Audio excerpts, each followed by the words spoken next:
Hi, everybody. Happy Sunday. I hope you're having a good weekend.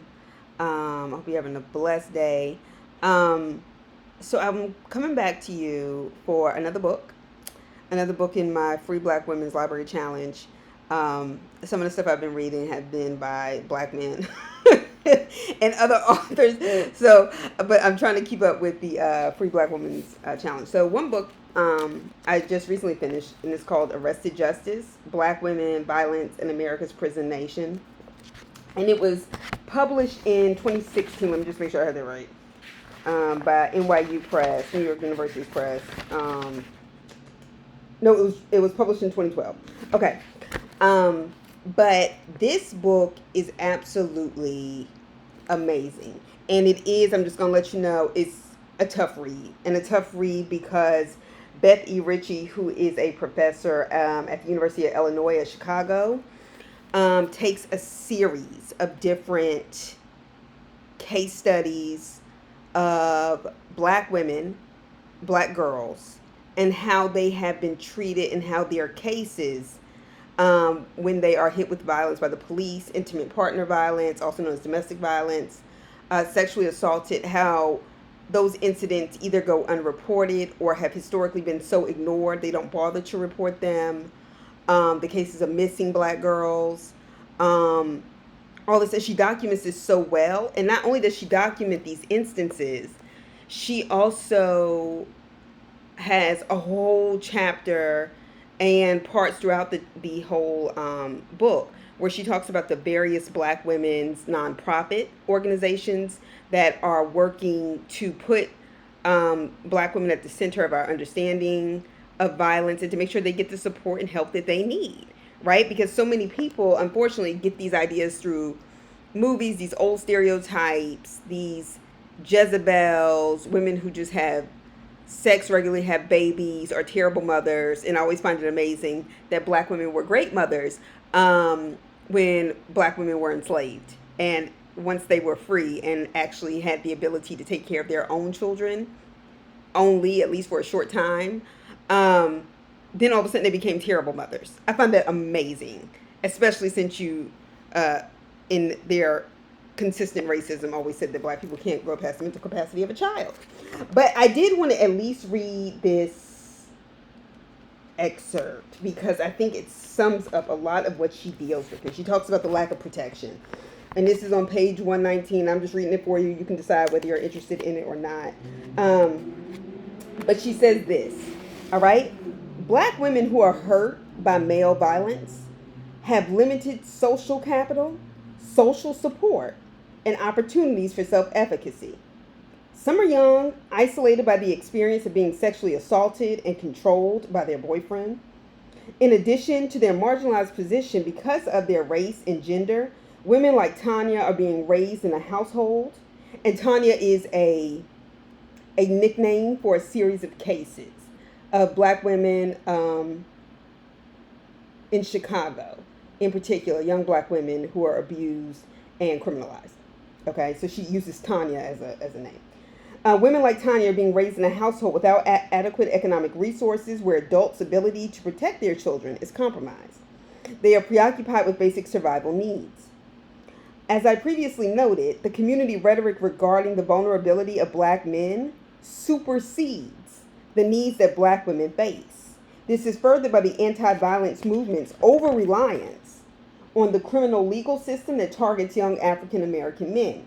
The combination of these factors leaves the young women unprotected and easy prey for the men in their lives. And this is an excerpt where she's talking about things intra-racially, just within the race. And she talks about the larger system, obviously throughout the books. America's prison nation is not controlled by black people. Dominated by us, but not controlled by us. There's a difference. We're overrepresented. And that's very true. And one of the things I don't think we talk about enough, and when we do talk about it, we're often shamed for it, i.e., responses to surviving R. Kelly, i.e., responses to black women who came out against Bill Cosby. Okay, we can go on and on and on. Is that we're already isolated by race, by our sex, women being perceived as the weaker group, and class, because of our race and sex, we typically make less money, have less access to resources, and even when black women do make money, are still treated very differently. And we've seen this in the media, from Meghan Markle just being a princess to Serena Williams Serena M. Venus hard ass work and becoming the best tennis players in the world, to the Beyoncés of the world. Okay, like we've seen this the way Michelle Obama was disrespected, demeaned throughout the presidency, despite showing incredible grace and class. It was never enough, right? So I say this, we say this across the board for black women, regardless of class, education, money, pedigree. We've seen this over and over again. Those are just the famous examples. Not all of them come from the same kind of background. That's why I'm making that point. Regardless of complexion, still black women in this country. So she starts out with 3 cases. And this is what I mean when I say it can be a difficult read, but I think it's a necessary read for black women and black men and black people and people in general. But we have to get our house in order. So one of the things she mentioned, she starts with a 15-year-old girl who had a baby on the south side of Chicago, and ends up in the high school bathroom. Nobody knows. She doesn't tell anybody. She doesn't even realize she's probably going into labor. She ends up throwing the baby away in the trash can. Now in the dumpster behind the school.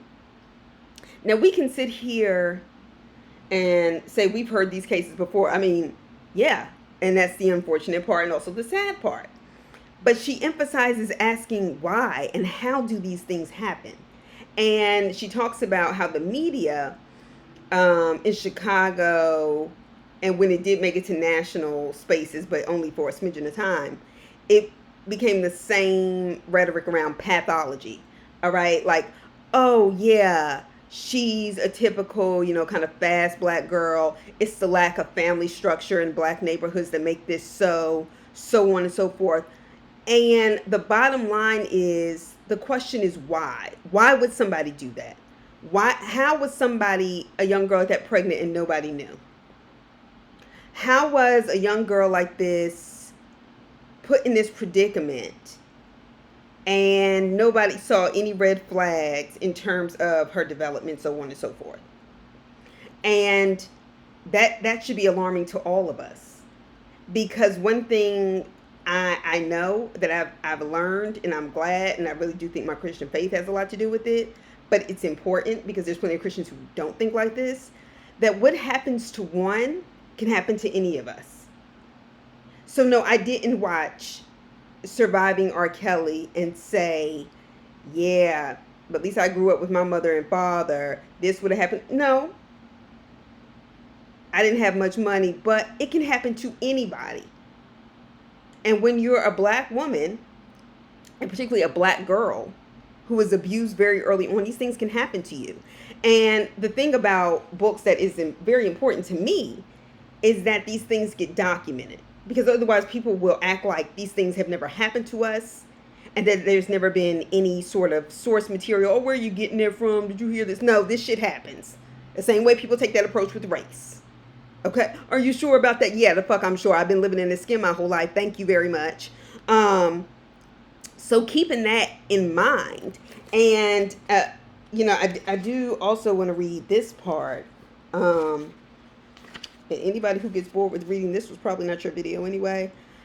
But she talks about this young girl, and like I said, she protects the names and things like that, which I respect and I appreciate.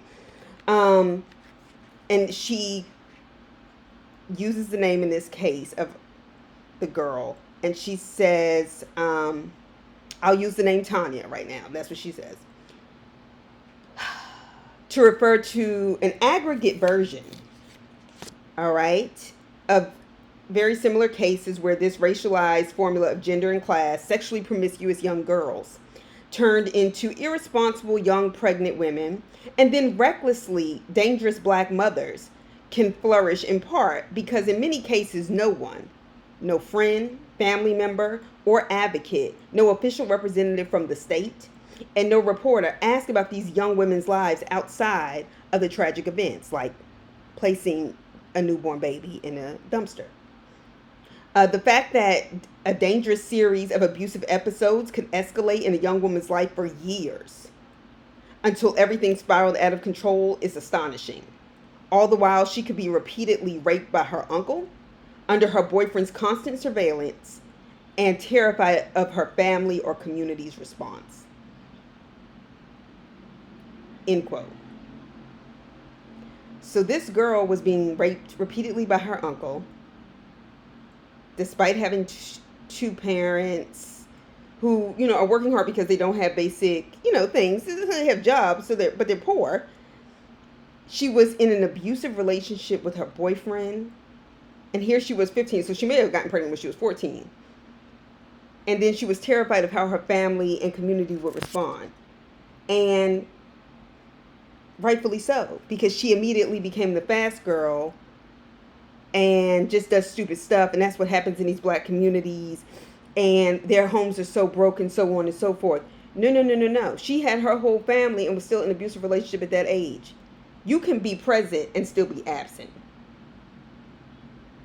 And the question is why? Because if we don't ask why, what's been happening in this kid's life? What's making them behave this way? What led them to this? That's why this behavior gets repeated. Because we don't know why.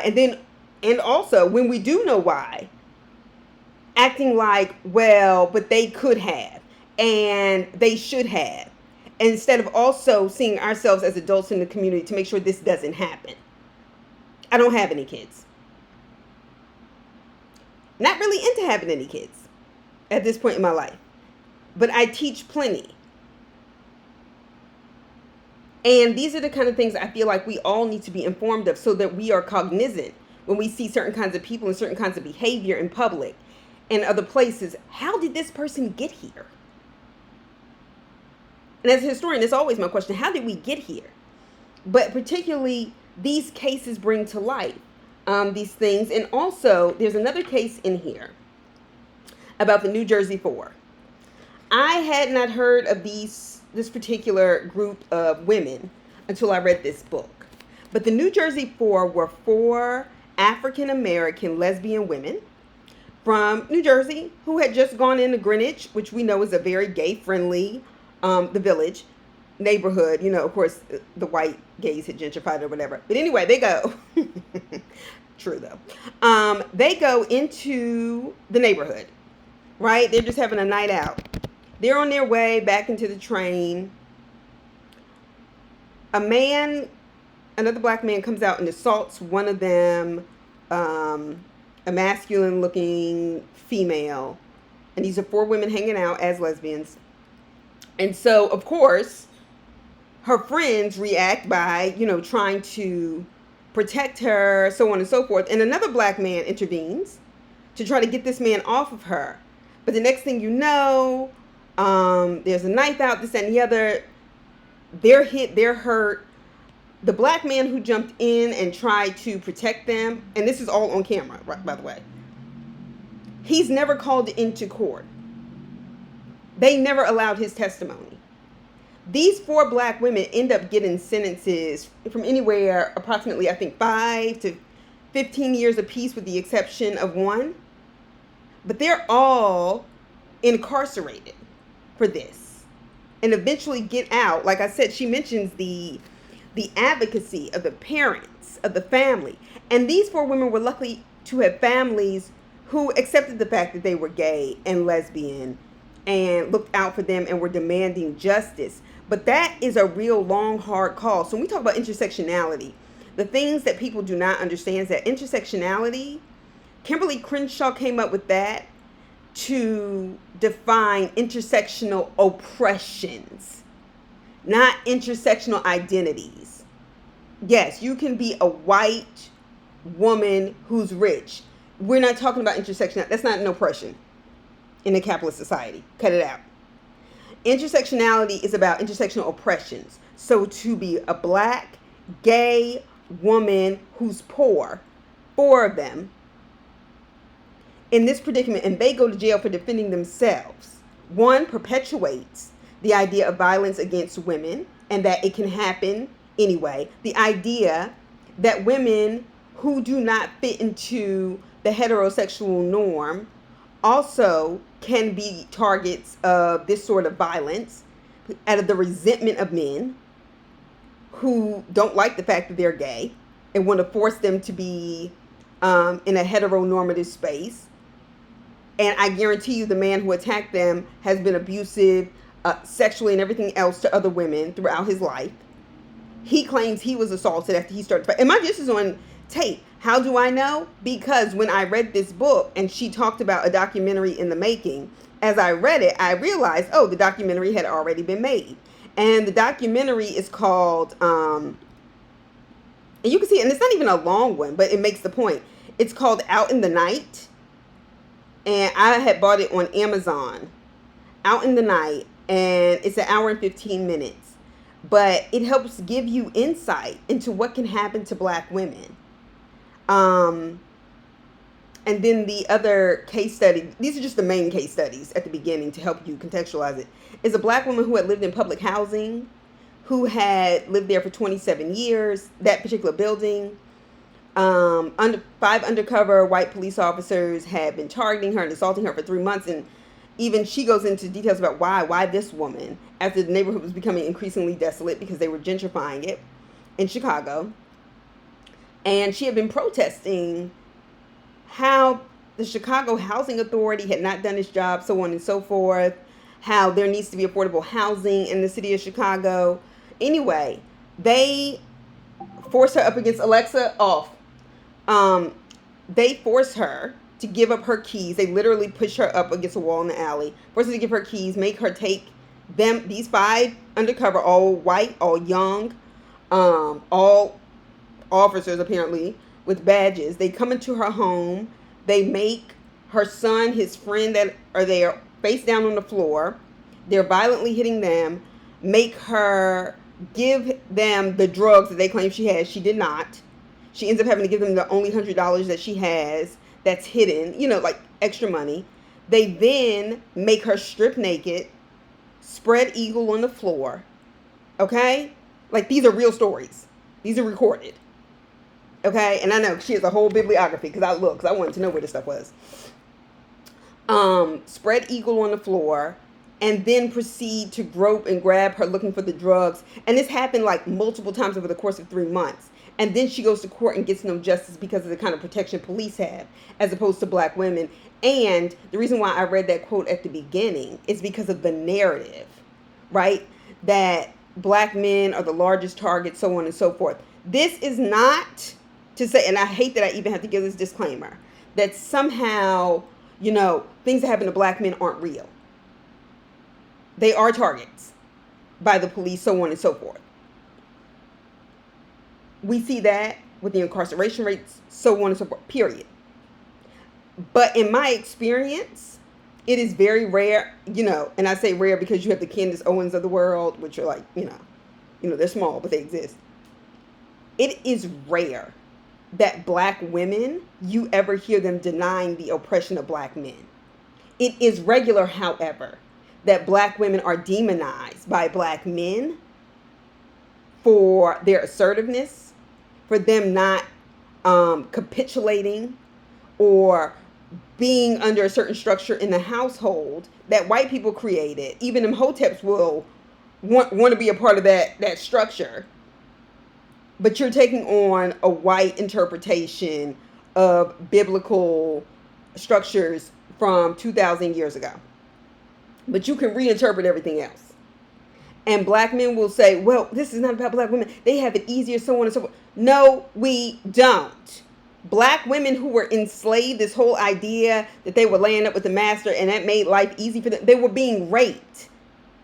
That's why this whole idea of the house slave and not understanding that, those women were under constant sexual assault, period.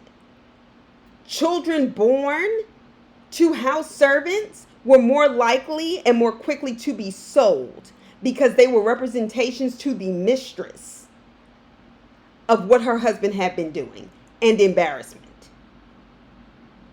So here that black woman was dealing with rape. And so people say, oh, well, they had it easier. They were conspiring. No, they weren't. Black women were working in the fields and breastfeeding their slave owners' children. It's just that women's work has never been valued, i.e. C. Bell Hook's books, Ain't I a Woman? So in the words of Bettina Love, Black women have been writing for years. They have been discussing these problems that we are dealing with for years. And all we have to do is read it. So I encourage you to read it, to pick up a copy. And this is a hard copy. And when I looked it up again on Amazon, you can just buy it. And that always makes me nervous in the days of banning books. Because I have a Kindle, which I love, which also helps save space. But I also have a lot of books, just because I'm a reader. And it also makes me scared. Like, if people can ban books, I better get a hard copy. But I get nauseous on the train when I'm reading. And the Kindle keeps it from making you sick. Anyway, so that's my piece on this book. This is number 8 on the Free Black Women's Library Challenge. Like I said, I've been reading other books by Black men. I don't want y'all to think I'm just slacking off. But anyway, y'all have a good Sunday. And put it down in the comments what you think or questions. I'm glad to have a discussion about it. All right. Bye-bye.